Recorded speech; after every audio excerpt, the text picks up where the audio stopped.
کیا کوئی انسان اپنی زندگی بچانے کے لیے اپنا ہاتھ کاٹنے کی ہمت کر سکتا ہے؟ جی ہاں، آج ہم آپ کو ایسا ہی واقعہ بتائیں گے جو امریکہ سے تعلق رکھنے والے ایرون رالسٹن کے ساتھ پیش آیا۔ ہسٹری آف ورلڈ میں آپ سب کو خوش آمدید۔ ہمارے نیوز چینل کو سبسکرائب کرنا نہ بھولیں۔ ناظرین، بات ہے 2003 کی۔ امریکہ سے تعلق رکھنے والے ایرون رالسٹن کو ہائیکنگ کا بے حد شوق تھا۔ ایرون جب بھی ہائیکنگ پر جاتے اپنے فرینڈز اینڈ فیملی کو بتا کر جایا کرتے تھے، اور ان کے پاس موبائل فون بھی موجود ہوتا تھا۔ ایک دن ایرون رالسٹن نے کینین لینڈ کے پہاڑوں میں ہائیکنگ کرنے کا فیصلہ کیا۔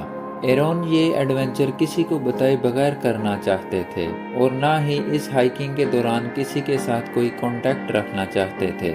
ایرون اپنے آپ کو اس ایڈونچر کے لیے تیار کرتے ہیں۔ اپنا ہائیکنگ بیگ، کھانے پینے کا سامان، کیمرہ، ہینڈ فری، چاقو، سب کچھ تو رکھ لیتے ہیں، لیکن ایرون کی سب سے بڑی غلطی، وہ اپنا موبائل فون اس ایڈونچر میں ساتھ نہیں رکھتے۔ ایرون کا بتانا تھا کہ وہ اپنے اس سفر کو انجوائے کے ساتھ گزار رہے تھے۔ ایرون کو راستے میں دو لڑکیاں بھی ملتی ہیں جو ہائیکنگ کے دوران اپنا راستہ بھٹک چکی تھی۔ ایرون ان کی بھی مدد کرتے ہیں راستہ بتانے میں۔ ایرون کبھی ایک پہاڑی پر چڑھتے، کبھی دوسری پہاڑی پر چڑھتے، رسی کی مدد سے نیچے اتر جاتے۔ اب بہت دور نکل چکے تھے۔ اب ایرون وہاں پہنچ چکے تھے جہاں ان کے ساتھ کچھ برا ہونے والا تھا۔ دو پہاڑوں کے درمیان 3 فیٹ کے راستے سے ایرون نے نیچے اترنے کی کوشش کی۔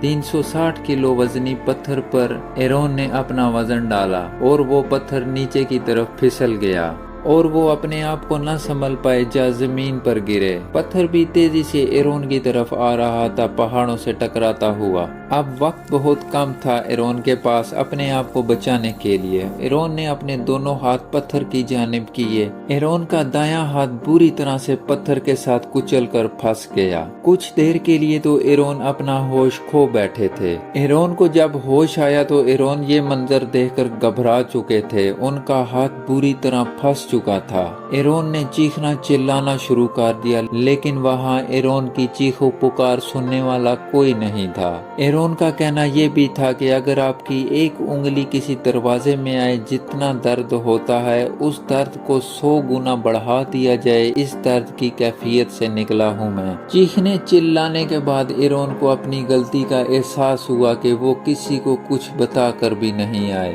ایرون کے پاس موبائل فون بھی نہیں تھا۔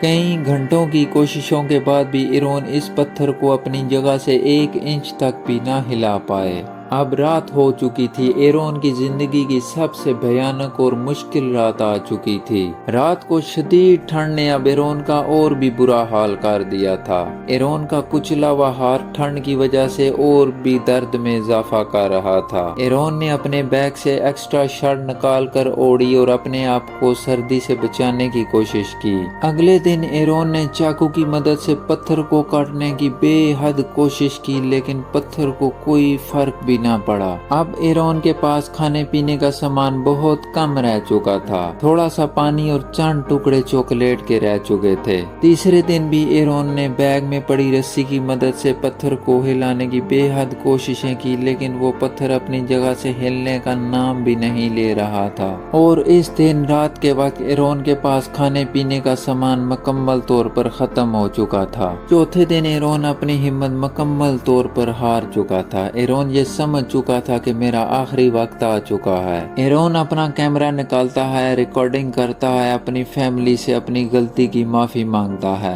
ایرون کو پتا تھا میں اگر یہاں ختم بھی ہو گیا، کبھی نہ کبھی کوئی ہائیکر آئے گا اور میری یہ ویڈیو میری فیملی تک پہنچ جائے گی۔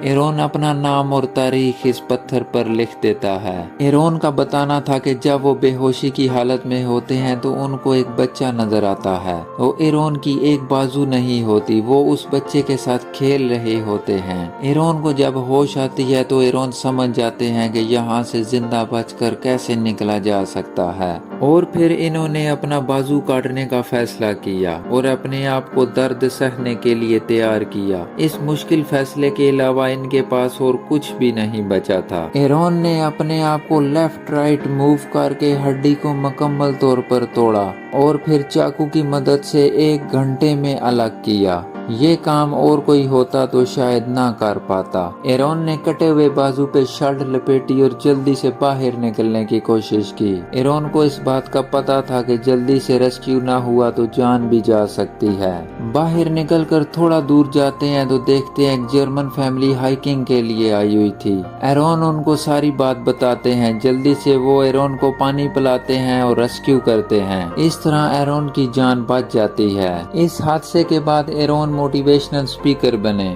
تاکہ دوسرے افراد کو سکھا سکیں انہوں نے کیسی غلطیاں کی اور کس طرح فتح حاصل کی۔